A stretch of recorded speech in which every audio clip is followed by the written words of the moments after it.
all we see today is a young man who at the age of 25 is a doctor and the author of 7 books. But is that really his story? He nearly dropped out of medical school, you know. Today on the Intim Show, Dr. Eche shares his life story with us, how bumpy and rough the journey has been. Stick and stay.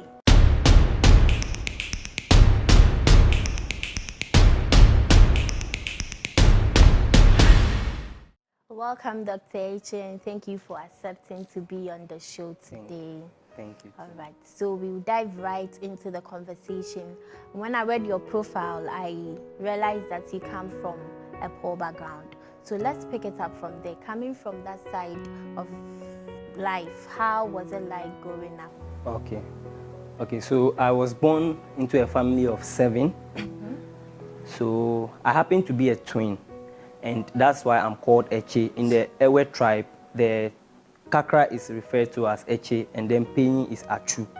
Yes. So I was born on the 15th of December, 1995. Born to a farmer and a petty trader in a remote village called Tove, Eche had his primary education in the Tove RC school. After completing in 2010 with flying colors, he got admission into the Accra Academy to read science. I really didn't know myself until I got to GHS, and I realized something my father did that has had a lasting impact on my life. So when we go to GHS 1, usually my daddy will wake up by 3 a.m. and then he would wake us up. He did that consistently until we wrote our final exams. Initially, when he wakes us up, we would still go back to sleep. But then, in the long term, we were used to waking up early.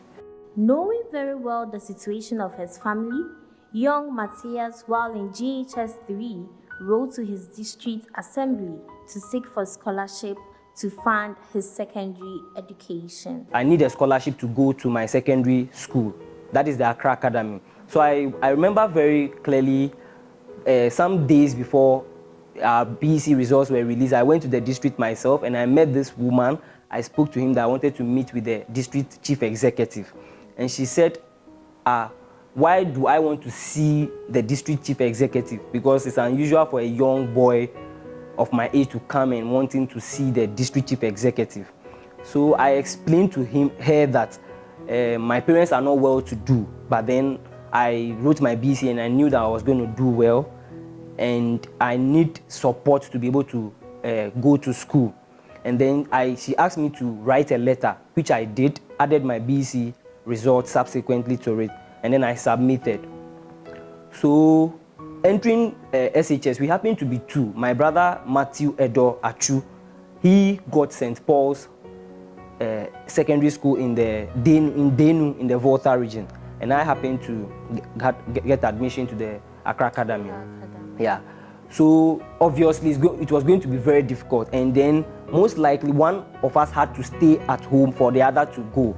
That was the decision my parents wanted to take. So that made me look for other avenue. That was the district assembly scholarship, and then I started pursuing it and working on it. Being best friends with luck, Eche got help from the DCE and benefited from his friendship with the DCE's son, who became his schoolmates. To keep both him and his twin brother in school, young Matthias quickly looked for an avenue to cater for his remaining years in the secondary school. Upon talking to the school's counseling department, he applied for the Rich Church Scholarship. I remember clearly one evening we were invited, I think about 5 of us from Accra Academy, together with other students from other secondary schools around Accra, were invited to the Accra Rich Church for an interview. And then I went there. I was to attend the interview with an elderly person. So I called my mommy, and then my mommy spoke to somebody in Accra who met me, one of his siblings, yes, who met me and then took me there. So I went for the interview, I shared my story with them, and then God being so good, they agreed to put me on the scholarship scheme.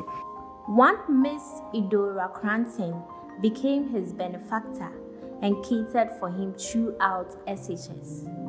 According to Eche, he was blessed to have friends who were willing to share provisions and every other thing with him. Throughout his stay in Accra Academy, he had to look on as his mates got visitors, yet never did he get a visitor in school. I felt at a point in time I was like, oh, everybody's parents was coming to visit him, and then I felt some way, but then I accepted the reality that, oh, that's how it's supposed to be. So I was happy that I got help from my friends, and they shared everything they had with me, and that for me was a blessing. So growing up, actually, I wanted to be a soldier. When you asked me in childhood, I remember when I was growing up, I always told everyone I wanted to be a soldier. But then when I wrote BEC and entered into the SHS, that was when our teachers inspired us to study and to learn hard. And I remember clearly, vividly, there was this medical doctor who came also from the University of Ghana when I was in SHS 2. He came to have a program with us where he spoke to all the science students, and then he spoke about medicine. And then that was when the you dream. Were a science student? Yeah, I was a science student. So they made all the science students meet on a Friday. It was a Friday afternoon. And then he came. And when he came, he was in suit. He looked really good. Awesome. And then I was just inspired, and I was like, I want to be like this man. So that experience left a mark with me. And then I decided from that day that I want to be a medical doctor. Okay. Yes, and I started working towards it. Considering the financial challenges his family had, what really convinced Eche to pursue tertiary education?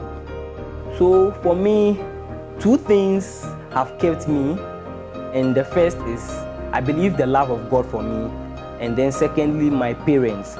So my father has always been a man who has always said, I didn't have the opportunity to go to school because my daddy died very early. Yes. So he was always like, but he believes in education. My daddy is a type who always tells us, he'll call me and then tell us that I believe in education. I believe that you guys have to go to school. You can become anything you want to become. With this encouragement, he went ahead to buy University of Ghana Legon forms with the help of his maternal uncle. Once again, Eche wrote to his district assembly for aid. So I was there on one evening. I had applied. I chose University of Ghana. I bought just University of Ghana forms that year. And my first choice was the medicine. My second choice was medical laboratory science. And then my last choice, I think, was business, something. I can't really remember.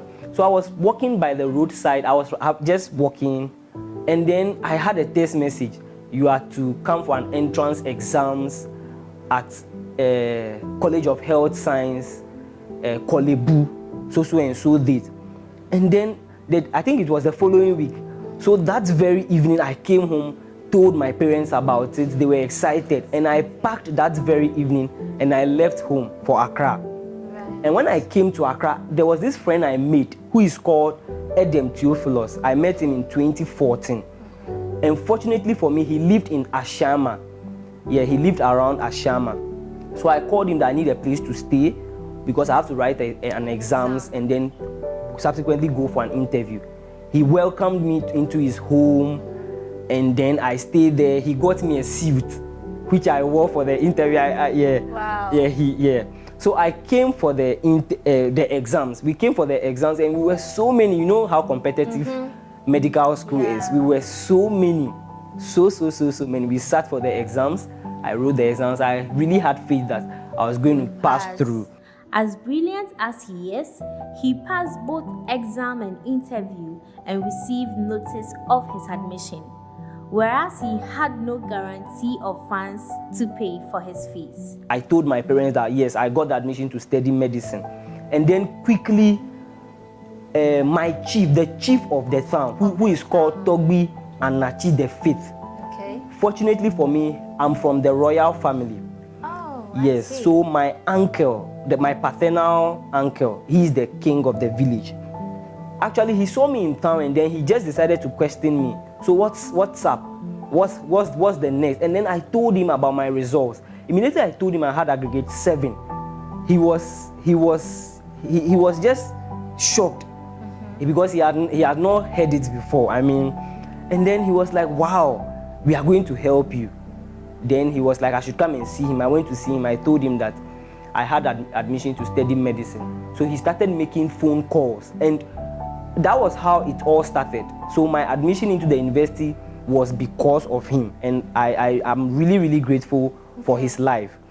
With first year bills sorted, Mr. Matthias had about 5 more years of bills to think about. This gentleman left no stone unturned to secure funding for himself. He applied for the test scholarship, the student's loan, in addition to the MasterCard Foundation scholarship. So immediately I entered the university, I sought out for opportunities. And then I got to, proud to that, I had even applied for the MasterCard Foundation scholarship program. That was even before I entered the university. So I applied for that scholarship, and that scholarship scheme requires you to tell your story and some documents. So I applied for that. Okay. And I had been waiting. So when I entered the university, I heard of the Test for Ghana scholarship program. That's the tertiary education student scholarship program. So I quickly applied for it in level 100. And then I also applied for the student loan. So when we finished, the second year fees was really, really difficult to pay. But I spoke with an uncle of mine who helped then. And then Edem Theophilus, your friend, my friend, he also got admission into the university that same very year. He also supported me with some amount of money.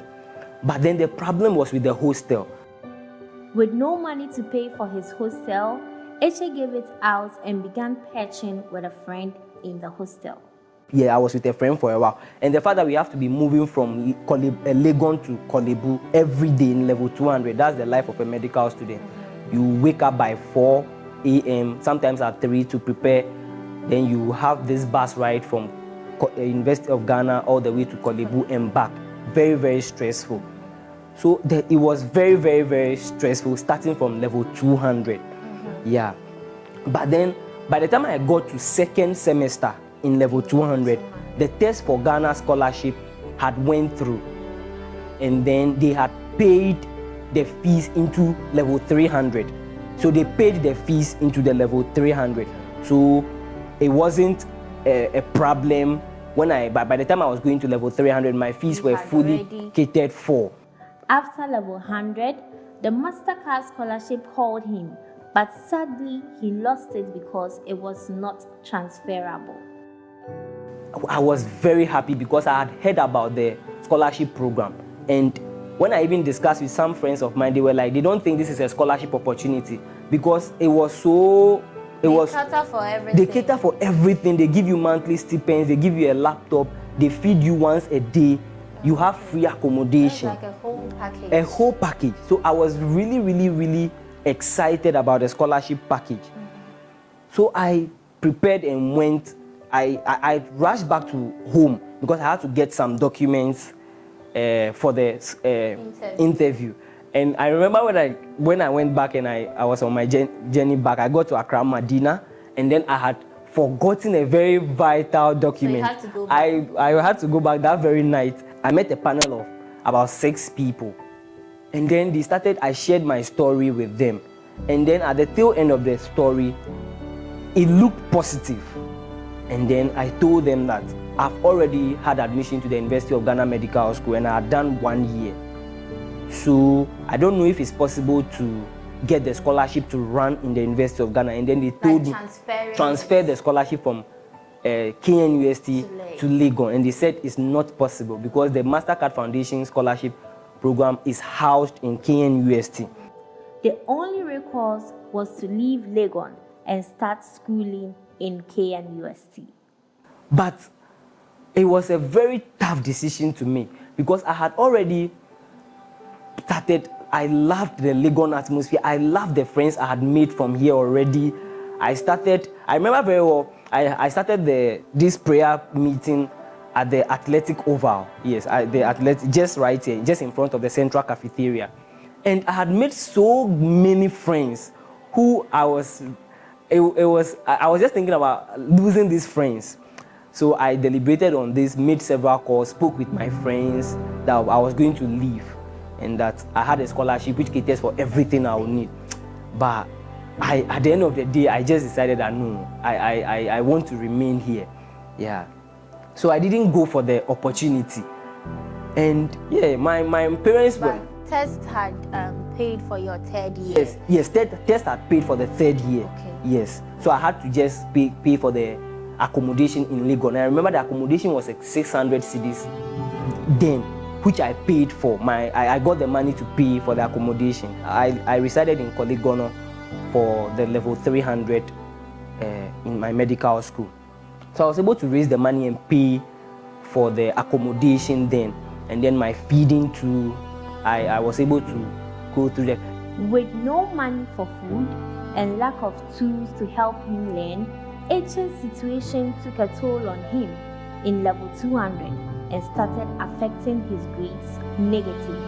I remember very well that if the whole of first semester in level 100, sometimes I didn't even have money to feed. Yes, sometimes I could attend lectures from morning to afternoon without eating anything. Yeah, sometimes even the whole day.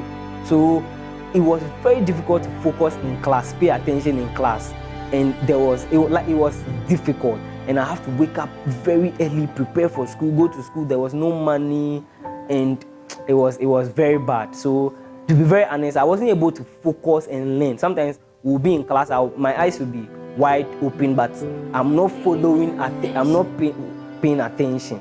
Yeah, and then my grades started dropping. And then it was like help wasn't coming. Like, it was bad. We would go to the dissection room. You stand for hours dissecting dead bodies. And the whole thing was, my grades were just going down. But towards our final exams, I had to sit up and tell myself that I can do this. And then I started preparing. I put in a lot of effort into my academic work, and God being so good, I passed the level 200 exams, well. Dr. Matthias was steadily progressing towards his final examination until COVID crawled in. So actually, we were supposed to have graduated in November 2020. But then, because of COVID, we had to stay home for 3 months, and then when we came back, the academic calendar was compressed. We had to learn under so much pressure and all of that, and we ended up, I think we still finished everything in the November, despite the fact that we had gone home to spend about 3 months at home. So you can imagine how everything was just rushed, and there was no time to prepare adequately for the exams. Yes, but God being so good, we pulled through. Dr. Eche graduated medical school successfully with 7 books to his credit. Okay, so I started this course with the Ghana Missions and Bible courses in Sawam Eastern region of Ghana. So what happened was that my daddy used to post letters. So I came across one of his postings, and then he required you to fill a form to start a Bible correspondence course. So I remember that in the course of doing that program, I was just inspired to write something about salvation. Dr. Eche took this course and wrote exam on each of them, aiding him to write his very first book.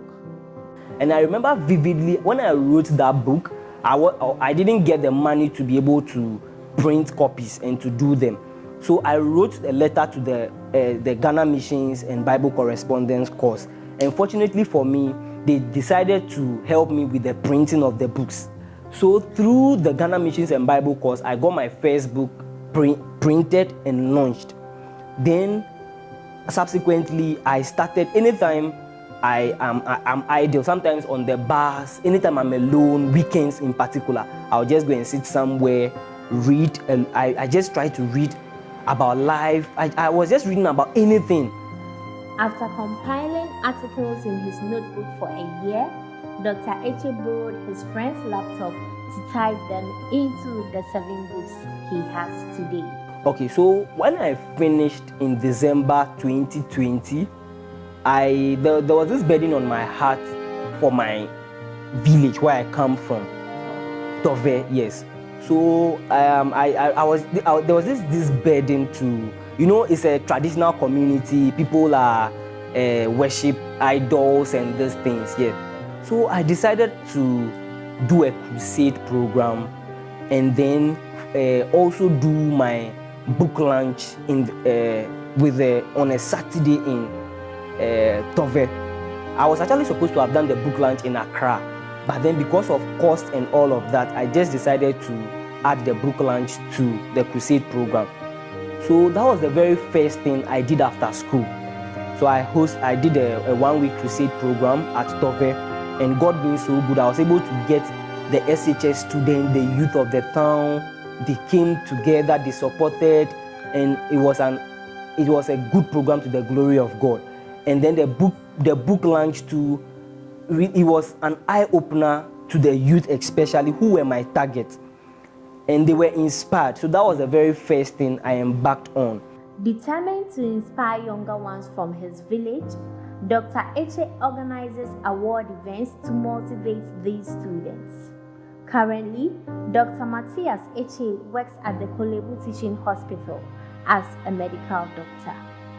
Okay, so usually when we are done in May of the following year, which is this May, we start our house job. So actually, it's this, yes. Okay. So it's just this month. But then when I finished, I was with the district hospital of Akachi. Oh, okay. So I was with them, and then I was helping with basic procedures. I started going to theater right there, and God being so good, I had already started doing some operations with Dr. Bonsu.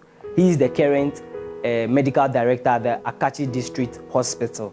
This is the aspiration of the 25-year-old medical doctor. Okay, so I want to be a distinguished medical practitioner. I want to be a general surgeon in future, and then I also want to be known as a preacher of the word of God. Yes, that is if Christ tarries. Where dexterity and excellence is concerned, I want my name to be enlisted among the very best. I pray that my craft will not only be limited to the norm, but then I will be able to speak to issues of society, that my ink would reform minds, transform the heart of people. Dr. Matthias Eche has this advice for young people facing their own share of life's challenges. Okay, so my advice is, I believe life isn't always easy. Life has not been easy for anyone, but I believe in persistence. I believe in growth. I believe in pushing through whatever hardship you may find yourself. You see, there's this thing Bishop David Oyedepo said. He said, you don't grow big to manage well. You manage well to grow big. So my advice to anyone who may be watching this program is, there is indeed light at the end of the tunnel. Whatever the hardship you may be going through, just persist. Persist a little more, and then everything will work out for your good. So there you have it. You may see him as a 25-year-old who is very successful, but it hasn't been like that. He went through a lot of challenges, but as he said, it's persistence. If you see where you want to be, you stay persistent, and trust me, you will make it. My name is Do Vivian, and see you another time. Kindly subscribe to our YouTube channel for more content. Bye-bye.